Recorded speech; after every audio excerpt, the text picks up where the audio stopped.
राघव राजा राम पतित पावन सीताराम रघुपती मागे बघा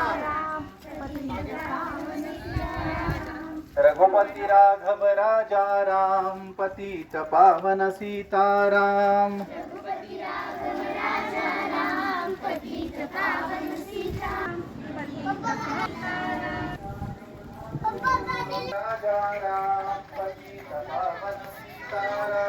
रघुपती पावन सीताराम रघुपती राघव राजा राम पतित पावन सीताराम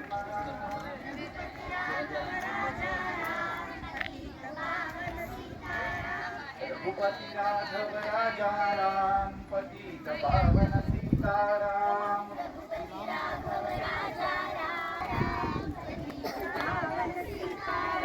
रघुपती राघव राजा राम पतित पावन सीताराम अगं तिकडे कुठे जाताय अलीकडून झाला रघुपती राघव राजा राम पतित पावन चला इकडे रघुपती राघव राजा राम पतित पावन रघुपती राघव राजा राम पतित पावन सीताराम रघुपती राघव राजा राम पतित पावन सीताराम सर्व मंगल मांगल्ये शिवे सर्वार्थ साधिके शरण्ये त्र्यंबके गौरी नारायणी नमोस्तुते जगदंबा माता की जय जय जय रघुवीर समर्थ आता कुठल्या मंदिरात जाऊन आलात तुम्ही देवीचं आहे की देवाचं आहे चला बरं झालं एवढं तरी कळलं आम्हाला देवीचं मंदिर आहे बरोबर आहे आता ही कोणती देवी आहे माहितीये तुम्हाला या देवीला ही महिषासुरमर्दिनी देवी आहे कोणती आहे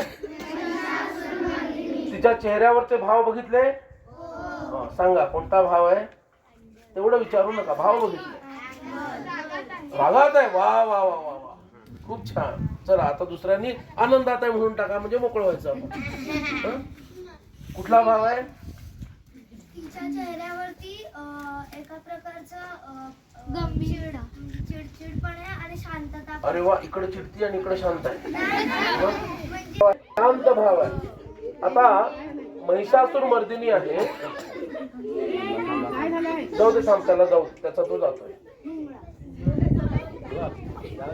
त्याचा तो झालं आणि आता मी जगाचं सगळं संकट दूर केलं ह्यामुळे देवी काय झाली आहे अत्यंत शांत झालेली आहे कळलं का त्यामुळे काय झाली देवी अत्यंत शांत झाली कळलं अशी ही देवी आहे महिषासुरमर्दिनी महिला अंगलाई देवी का म्हणतात याचं कारण असं आहे अंगापूरचा एक डोहा अंगापूर नावाचं गाव आहे काय नाव आहे अंगापूर त्या गावाच्या बाहेरच्या बाजूला एका डोहामध्ये डोह म्हणजे माहिती आहे नाही माहिती बर खोल तलाव काय आता तलाव तरी माहितीये का हा पुलाव माहितीये तुम्हाला माहितीये हा तलाव माहितीये ना तर तो खोल तलाव असतो त्या खोल तलावाला डोह असं म्हणतात काय म्हणतात त्या डोहामध्ये ही देवी समर्थ रामदास स्वामींना सापडली त्याची गंमत अशी आहे किती गप्पा मारता गप्पा मारू नका नाहीतर मला रामरायांचं मंदिर काढलं हा ते मंदिर बांधायला सुरुवात केली मंदिर पूर्ण व्हायची वेळ जवळ आली सगळ्या लोकांनी विचारलं स्वामी रामरायाचं मंदिर आपण बांधतो पण रामरायांच्या मूर्ती कुठे आहेत तेव्हा रामदास स्वामी म्हणाले ज्याचं मंदिर आहे तो काळजी घेईल तो स्वतःहून येईल आणि रामदास स्वामींनी रामरायांची प्रार्थना केली की हे रामा आता तू कुठं आहेस मला सांग लवकर माझ्याकडे ये तेव्हा रामरायांनी त्यांना स्वप्न दृष्टांत दिला की मी लवकरच प्रकट होईल कळलं का आणि मग रामदास स्वामींचे एक मित्र म्हणजे संत आता संतांचे मित्र कोण असणार संतच असणार आहे आणि तुमच्यासारख्याचे मित्र कोण असणार संतच असणार आहे बरोबर ना चला चला चला चला किती मागं लागायला लागतं. तर ते संत आहेत, मग त्यांचे मित्र कोण आहेत? संत आहेत. तर ते जे संत होते त्यांच्या गुरूंच्या पुण्यतिथीसाठी ते रामदास स्वामींना बोलवायला आले. म्हणून रामदास स्वामी कराड मार्गे त्यांच्या गुरूंच्या पुढे गेले. ती पूर्ण केली आणि रामदास स्वामी त्यांच्या एका शिष्याच्या बरोबर परत येत असताना दुपारची वेळ झाली आणि दुपारची वेळ झाल्यानंतर रामदास स्वामी संध्या करत असत, स्नान करत असत, संध्या करत असत. कळलं? संध्या म्हणजे एक प्रकारची उपासना आहे. म्हणून ते जंगलातून जात असताना अंगापूरचा हा जो डोह आहे त्या डोहाच्या जवळ जाऊन त्यांनी हातपाय धुतले, स्नान केलं आणि ते साधनेला बसले. साधनेला बसल्यानंतर त्यांना साधना संपली, संध्यावंदन संपलं, ब्रह्मयज्ञ झाला आणि तो झाल्या त्यांना डोहातून खोलून खालून आवाज आला रामरायांचा, रामदासा मी इथं आहे. काय म्हणाला आवाज? इथं म्हणजे इथं नाही, तिथं त्या डोहामध्ये. कळलं का? रामदास स्वामींना खूप आनंद झाला. एकदम त्यांनी खोल अशी उडी मारली, सूर मारला आणि त्या डोहातून एक मूर्तीच्या ऐवजी 2 मूर्ती बाहेर काढल्या. एक मूर्ती काढली रामरायाची आणि दुसरी मूर्ती काढली या महिषासुर मर्दिनीची. ही मूर्ती त्यांना मिळाली.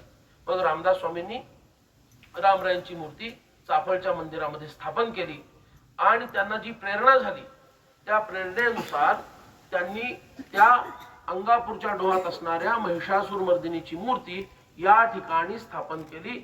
रामदास स्वामींनी स्थापन केलेली ही मूर्ती म्हणून तिचं फार मोठं महत्व आहे. कळलं?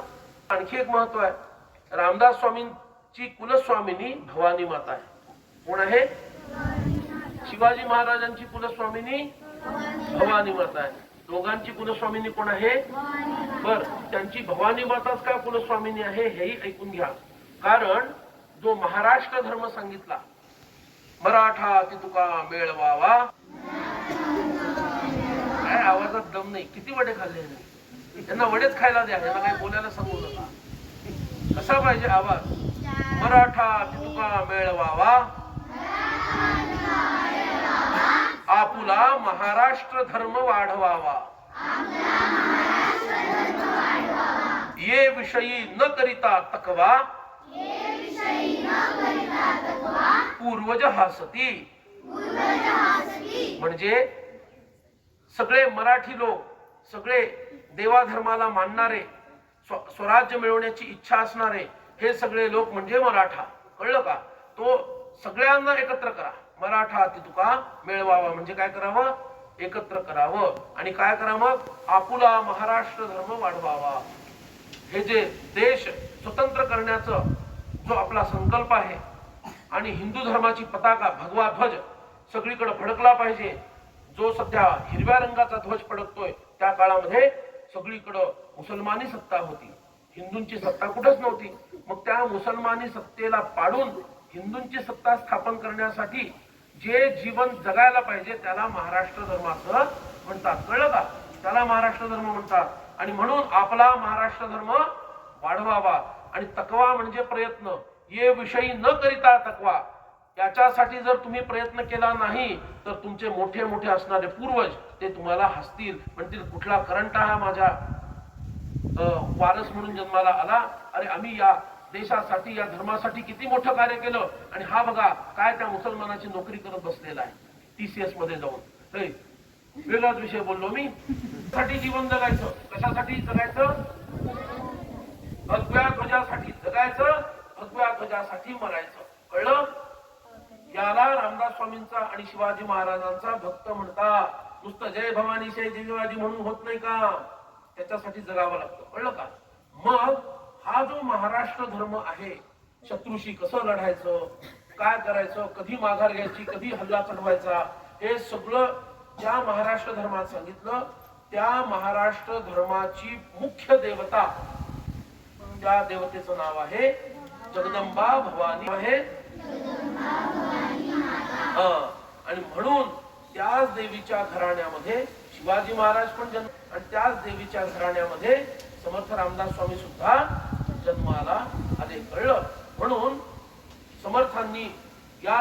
स्थापना आहे पूर्व दिशा इकडं, तर पूर्व दिशेला देवीचं मुख होईल अशी स्थापना या ठिकाणी केली.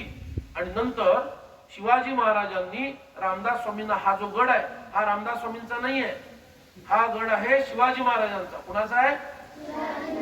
पण आपले गुरु, त्यांना आपण काहीतरी द्यायला पाहिजे, आपण काहीतरी शिष्य आहोत, गुरुदक्षिणा काहीतरी द्यायला पाहिजे ना. म्हणून प्रार्थना केली, तुम्ही एखाद्या तरी गडावर राहायला जा, मला आनंद होईल. म्हणून रामदास स्वामींनी म्हटलं ठीक आहे, परळीचा जो किल्ला आहे त्या परळीच्या किल्ल्यावर मी राहायला जातो. काय म्हटलं? याचं मूळ नाव सज्जनगड नाहीये, याचं मूळ नाव काय आहे? परळीचा किल्ला. त्या किल्ल्यावर मी राहायला जातो. आणि जेव्हापासून रामदास स्वामी इथे राहायला आले तेव्हापासून हा गड कोणाचा झाला? रामदास स्वामींचा झाला. आणि मग रामदास स्वामींना वेळोवेळी शिवाजी महाराज भेटायला यायचे. का? इकडून पाटणच्या बाजूने पलीकडे गेलो की लगेच कोकण लागतं पलीकडं. आणि मग शिवाजी महाराजांची राजधानी कुठे आहे? कोकणात आहे. कुठं कुठं?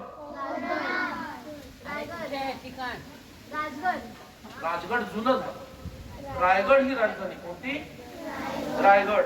मग रायगड वरून इकडे येणं त्या काळामध्ये घोड्यावरून येणं सोपं होतं. म्हणून शिवाजी महाराज वेळोवेळी इथे यायचे. आणि ह्या पायऱ्याने 100, 125, 150, 800 पायऱ्या चढायला लागायच्या. परळीच्या इकडून यायचे. तिथून आले पहिल्यांदा गडाच्या वरच्या बाजूला आले की सगळ्यात पहिल्यांदा देवीचं दर्शन घ्यायचं. कुणाचं दर्शन? देवीचं दर्शन घेऊन मग पुढे रामदास स्वामींच्या जवळ जायचे. जिथं आता उद्या तुम्हाला जायचंय तिकडं, तर त्या शेजगरामध्ये तो पण मुळात शिवाजी महाराजांचा वाडा आहे. कोणाचा वाडा? तो रामदास स्वामींना त्यांनी अर्पण केला. त्या वाड्यात ते जाऊन 11 साष्टांग नमस्कार करायचे. किती? 11 साष्टांग नमस्कार करायचे. आणि नंतर मग बसायचे. मग समर्थ काही बोलायचे आणि काही गुप्त खलबत करायचं असेल, राजकारणातला काही गुप्त विषय बोलायचा असेल तर देवीच्या साक्षीनं तिच्या समोर बोलायचा, तिचा कौल घ्यायचा.